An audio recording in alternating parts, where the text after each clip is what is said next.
2017 के विधानसभा चुनाव से पहले कितने लुंगी छाप गुंडे घूमते थे, जालीदार गोली टोपी लगाए हुए, राइफल रिवाल्वर बंदूक लिए हुए व्यापारियों को डराने और धमकाने का काम कौन करता था? आपकी जमीनों पर कब्जा करना और कब्जा करने को शिकायत करने भी बन जाना, ऐसी धमकी कौन देता था? यह सारा कुछ याद रखना, मेरा इतना ही कहना है। नमस्कार, मैं हूं धर्मेंद्र, आप देख रहे हैं ऑनलाइन न्यूज इंडिया। पिछले चुनाव में 2017 के उत्तर प्रदेश के चुनाव में नरेंद्र मोदी जी ने शमशान और कब्रिस्तान की बात की थी, लेकिन 7 साल तक नरेंद्र मोदी जी प्रधानमंत्री होने के बाद और 5 साल करीब पूरे होने जा रहे हैं भाजपा की उत्तर प्रदेश में प्रचंड बहुमत की सरकार होने के बाद दोबारा से वही हिंदू मुसलमान करने पर बीजेपी उतारू है। और केशव प्रसाद मौर्य एक तरह से पोस्टर बॉय बनते हुए नजर आ रहे हैं। केशव प्रसाद मौर्य की एक वीडियो आई है, उसमें वो कह रहे हैं, खुले तौर पर जो है वो कह रहे हैं कि 2017 से पहले कितने जाली टोपी पहनने वाले और लुंगी पहनने वाले गुंडे थे, कितने लोग ऐसे थे जो आपकी जमीनों पर कब्जा करते थे, कितने लोग ऐसे थे जाली टोपी और गुंडे जो लुंगी वाले हैं उनके बारे में कह रहे हैं, जो आपकी जमीनों पर कब्जा कर लेते थे और राइफल लेकर के आपको डराते थे कि थाने में शिकायत करने मत चला जाना। यानी खुलेआम जो है कहा जा रहा है कि मुसलमान गुंडा है और उसके अलावा जो भी है वो सब जो है देशभक्त है, राष्ट्रभक्त है, केवल मुसलमान जो है वो गुंडे हैं। ये इस बात को कह रहे हैं। चलो एक बार सुनिए मोदी जी के नए भारत में, जो नए भारत की जो दुहाई दी जाती है, सबका साथ, सबका विकास, सबका विश्वास, सबका प्रयास, ये जो नारे गढ़े जाते हैं ना, वो नारे की हकीकत क्या है? आपको राजनीति के लिए, आपके वोट के लिए कैसे मुसलमानों को बलि का बकरा बनाने पर आप तुले हुए हैं, जरा देखिए उप मुख्यमंत्री की भाषा क्या है।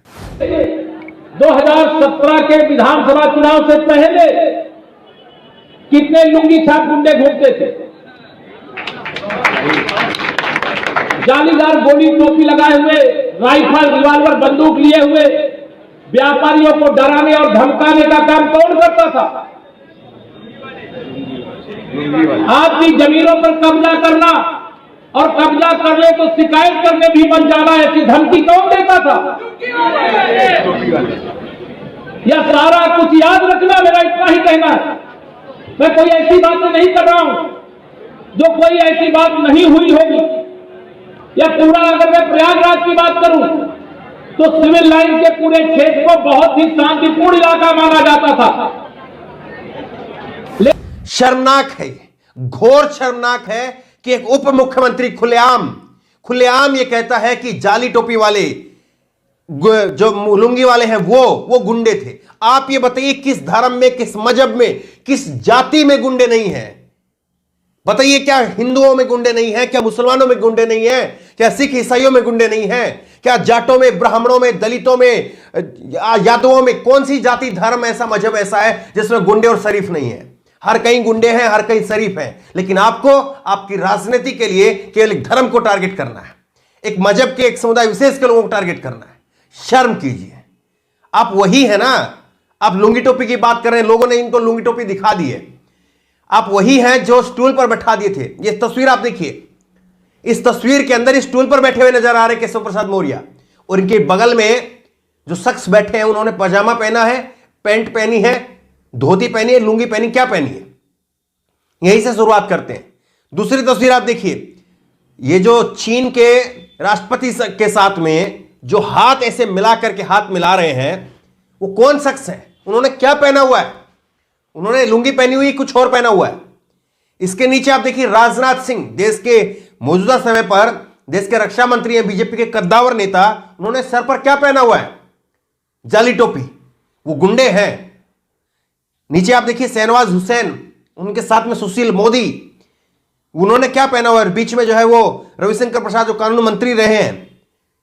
इसके साथ में देखिए शिवराज सिंह चौहान, आपके बीजेपी के मुख्यमंत्री हैं वो मध्य प्रदेश के, उन्होंने क्या पहना हुआ है?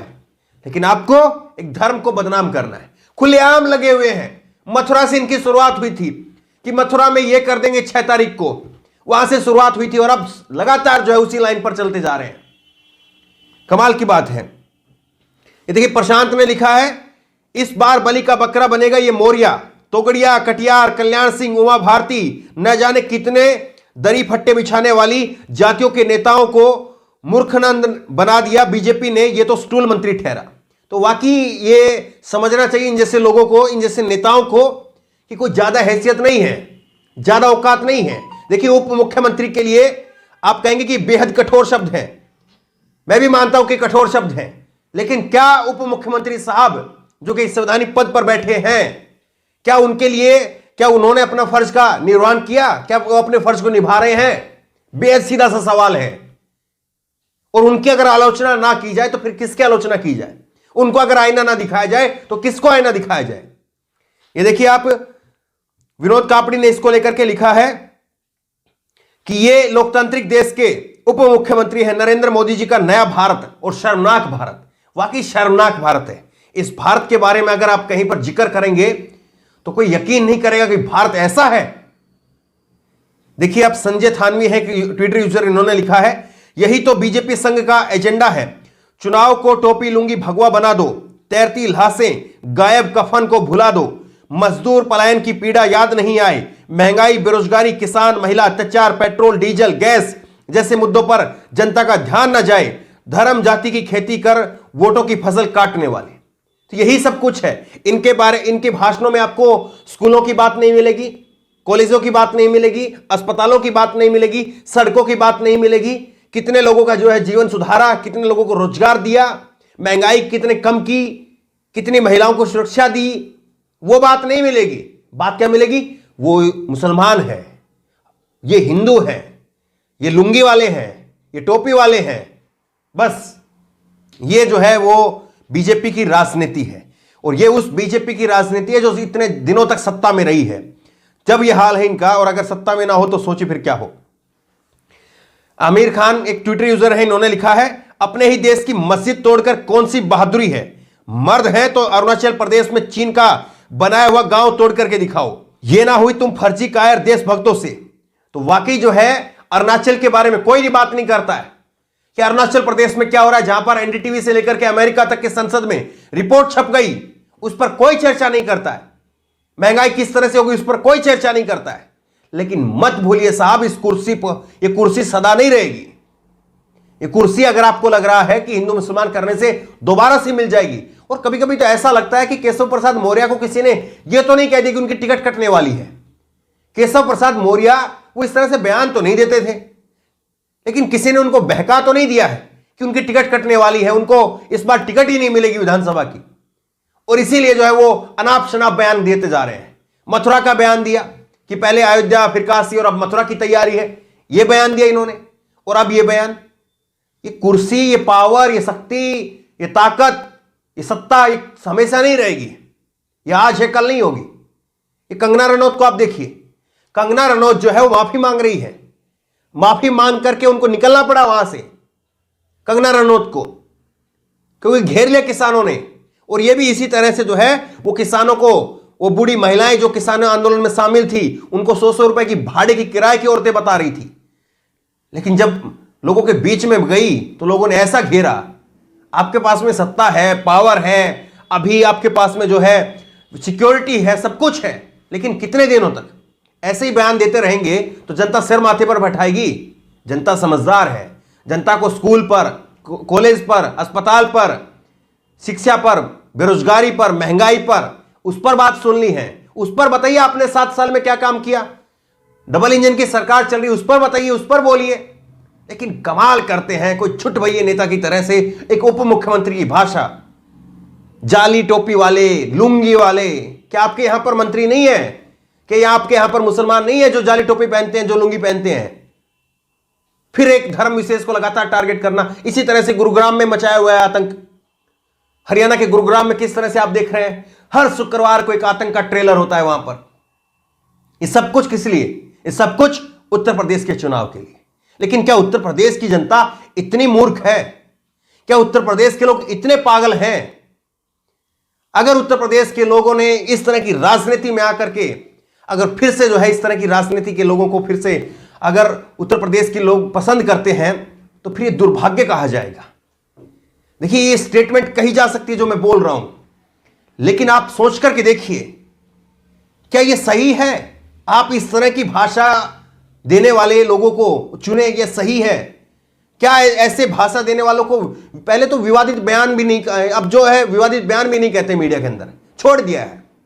पहले तो खंडन करवाते थे, माफी मंगवाते थे, ये सब कुछ होता था मीडिया से। अब क्या उम्मीद करेंगे आप? और फिर भी अगर ऐसे लोग वो होते हैं तो फिर कौन? उत्तर प्रदेश का तो फिर समय ही बताएगा फिर क्या हाल होगा। बहरहाल इस वीडियो को ज्यादा से ज्यादा शेयर करिए। किसी बीजेपी से, किसी भाजपा से, किसी नेता से कोई वो नहीं है, किसी प्रकार का कोई रंज, किसी प्रकार का कोई द्वेष नहीं है, लेकिन आप बात करिए रोजगार की, आप बात करिए विकास की। आप हर व्यक्ति को यह समझ में आना चाहिए कि भैया धर्म पर बात नहीं, आप बताइए आपने क्या काम किया, मैं आपको वोट दूंगा चल करके। बोलिए आप, ये अपने जनप्रतिनिधियों से पूछिए कि पिछले 5 साल में क्या काम कराया, हिंदू मुसलमान नहीं। बहरहाल इस वीडियो को ज्यादा से ज्यादा शेयर करिए ताकि लोगों को कुछ समझ में आ सके, लोग सही समझ, सही राय बना सके और लोग सही को चुन सकें। जो हिंदू मुसलमान की बजाय विकास की बात करे, कोई भी हो जाए, उसको चुने। इस खबर को लेकर, इस वीडियो को लेकर आपकी जो भी राय हो नीचे कमेंट बॉक्स में अपनी राय जरूर दें। और इसी तरह की तमाम खबरों के लिए ऑनलाइन न्यूज़ इंडेक्स सब्सक्राइब करें, साथ में जो बेल आइकन है घंटी उसको जरूर दबाएं ताकि जैसी वीडियो अपलोड करें उसकी नोटिफिकेशन आपको तुरंत मिल सके। धन्यवाद। इस खबर को अभी लाइक करें, शेयर करें, अभी चैनल को सब्सक्राइब करें और घंटी जरूर दबाएं।